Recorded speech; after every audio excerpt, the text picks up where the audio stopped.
Fearless log swimmers save the day. From No Outspan by Deneys Reitz. Having been in the grip of a terrible drought for 2 years, South Africa now suffered from equally disastrous floods. With us it is always feast or famine. The land is parched and thirst-stricken, or the heavens are loosed upon us. I have spoken of the Drought Relief Bill, which we now had to turn into a flood assistance measure. My father once told me of how he rode through a forest at Knysna when he came on an old Boer lady standing disconsolate by the road. Halting to inquire what was amiss, she replied, "Oh, sir, the elephants and the grubs got into my fields last night." The largest of the quadrupeds and the smallest of insects had combined to ravage her crops. This is typical of how extremes meet here in South Africa. Thus it was now. From lands lately parched, with flocks and herds lying dead for want of water, reports came in from every direction of heavy rains and losses of human beings and livestock. This was early in 1934. I had gone to the Cape with my family to await the approaching session of Parliament, and on reaching home one evening, after a long day's fishing on the bay with my 2 boys, there were telegrams to say that the Orange River was in spate, and that the people on the islands below Uppington were in grave peril. When I was formerly Minister of Lands, I had had a survey of these islands made, and I had placed the settlers there. Now they were in jeopardy, so I went to see things for myself. Our Air Force had an old Wapiti 2-seater stationed at Cape Town, and I requisitioned it. The pilot was Lieutenant Viljoen, and I took off at daybreak the next day. In 6 hours we were approaching the Orange. I had known this sector of the river for more than 30 years, but what I saw now was different. Instead of narrow streams and channels meandering among the islands, a mighty torrent, more than 3 miles wide, was flowing with only the tops of the larger islands above water. The smaller ones were drowned out. I landed at Uppington and collected what information I could. Bridges were underwater, the railway line had gone, and telegraph and telephone communications were broken. No one had news of the islanders. There was a dilapidated motor launch that had served as a ferry, and I asked for volunteers to man it. Of the 6 men who offered themselves, 4 were local Jewish traders. Each of us took an inflated inner tube of a motor tire as a lifebelt, and we discarded most of our clothing, for the water ran rough and turbulent. After a dangerous passage, we made Cannon Island. The inhabitants cheered as we came up. Their homes and crops were gone, but they were in no immediate danger, as the floods could not reach the higher levels. Then we visited the other islands that were not submerged. On one of these, a few square yards alone still showed above the waters. On this, the 2 occupants had drawn a wagon. On the wagon was a kitchen table, and on the table stood 2 chairs upon which they sat, philosophically smoking their pipes. Neither of them could swim, and when I asked them what would happen if there was a further rise, they shrugged their shoulders, and one of them said in Afrikaans, "Then we'll go down with the others." I invited them on board, but after inspecting our craft, they refused. They were wise, for shortly after leaving them, we got into rapids, and our ship sank. Fortunately, we were close to a bank, and with difficulty and good luck, we managed to wade ashore. It was nearly dark, We were drenched to the skin, and most of our clothes and other belongings had gone down. So, cold and hungry, we cowered together for warmth on the sand spit. The nearest mainland was an hour and a half away, and in between raged a torrent on which it seemed no boat could live. But word must have gone forth of our plight, for towards the small hours of the morning, the headlights of motor cars began to appear, and it was obvious that they were trying to locate us. The roar of the waters prevented our shouts from reaching them, but now we had experience of the strange system of log swimming that is practiced by the Hottentots along the river. They take a 6-foot log. At the upper end they drive in a stout wooden peg to serve as a handle, and with this crude raft they fearlessly enter the water, no matter how strong the current. Sprawled across, one hand grasping the peg and one leg encircling the log with their free leg and free arm, they propel themselves. As we sat shivering in the dark, we heard a shout, and a dripping figure appeared among us. It was a Hottentot sent by the district magistrate. Hearing that we had not returned, he had collected as many log swimmers as he could, and he ordered them into the river to search the islands. Before dusk, I had looked across the heaving waters and had not liked what I had seen.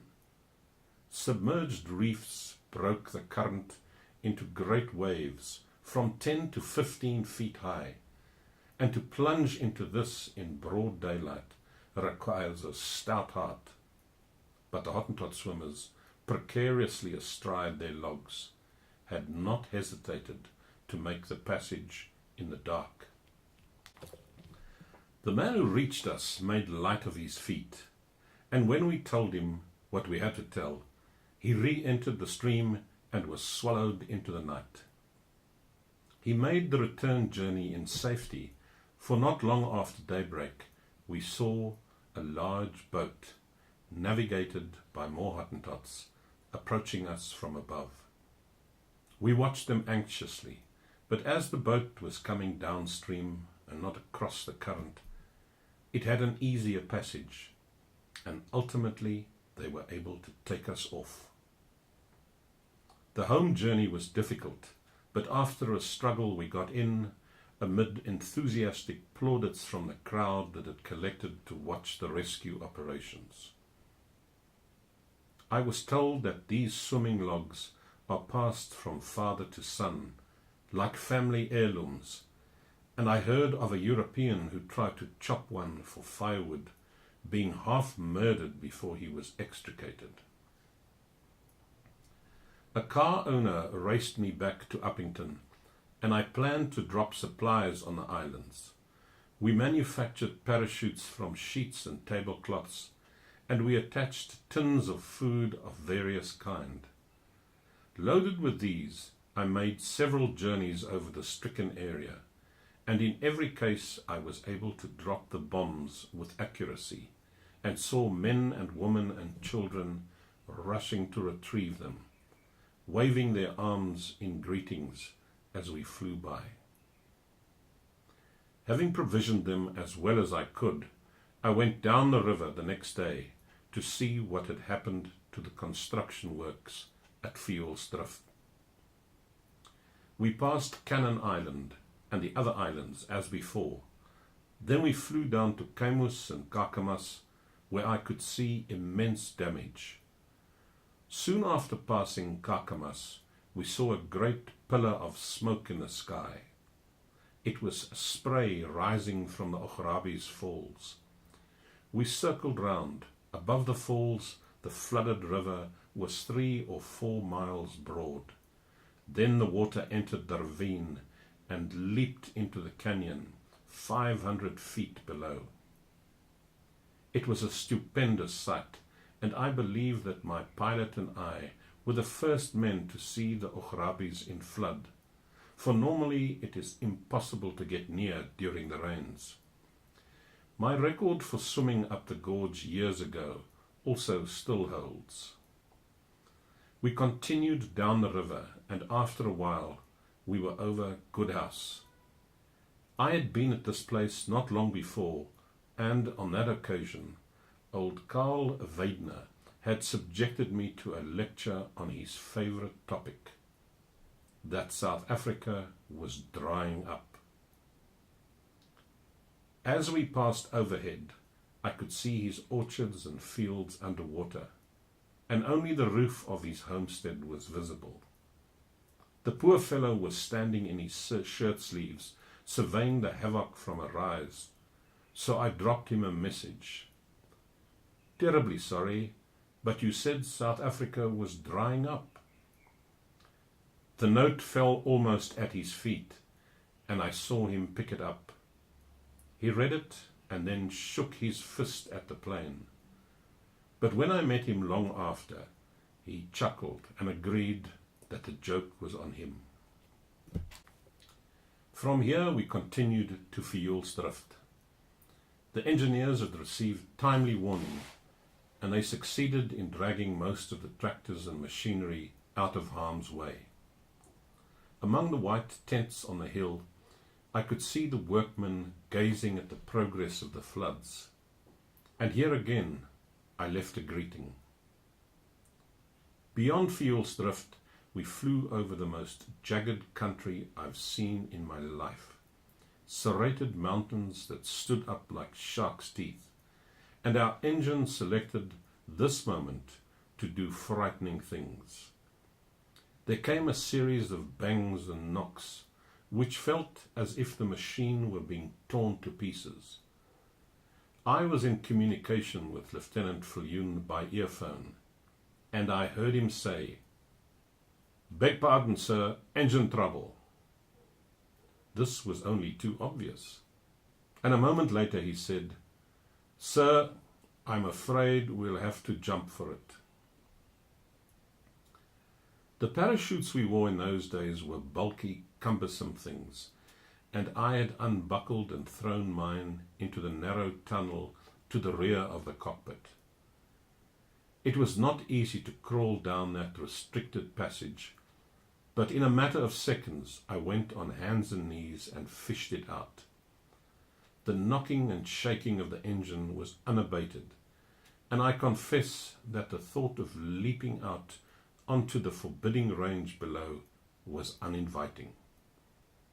I had replaced my earphone askew, so the pilot's voice was faint, but I heard him tell me not to go overboard until he held up his hand. In spite of the jolting cylinders, the propeller was still going, and Lieutenant Viljoen was nosing upward. He climbed until the engine gave out, and in the comparative silence that followed, he telephoned to say that he thought we would make it. I did not know what he meant, but looking ahead I saw far away the glint of the Atlantic Ocean. He made skillful use of our height, and he handled his machine in such a manner that, after a tense half-hour, he glided her to safety on the coast. We were lucky, for besides making a good landing, we found ourselves close to Alexander Bay, the state diamond diggings. Soon the manager of works and his staff were on the scene, and instead of having to leap from an aeroplane onto a remote and barren desert, we found a warm and welcome and comfortable quarters.